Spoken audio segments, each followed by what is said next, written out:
நண்பர்களுக்கு வணக்கம். தாயாடுகள் வைத்து ஆட்டுப்பண்ணை நடத்துகிறவங்களுக்கு மிக முக்கியமானது குட்டிகள் இழப்பில்லாமல் கொண்டு வரணுங்கிறது தாங்க.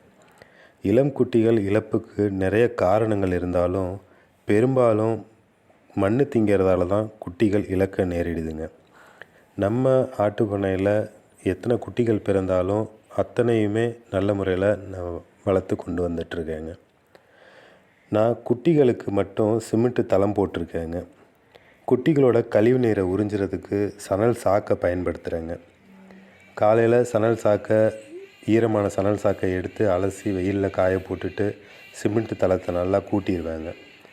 கூட்டிட்டு முந்தின நாள் காய வச்ச சணல் சாக்கை எடுத்து அந்த சிமெண்ட்டு தளத்து மேலே பரப்பி விட்டுருவேங்க.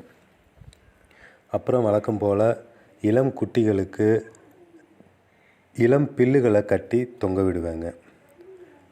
குட்டிகள் இளம் பில்லை தின்னுட்டு தாகத்துக்கு தண்ணி குடிக்கிறதுக்காக புண்ணாக்கு கலந்த தண்ணியை வைக்கிறேங்க. இதனால் குட்டிகள் சுத்தமாக மண் திங்கிறது தவிர்க்கப்படுதுங்க.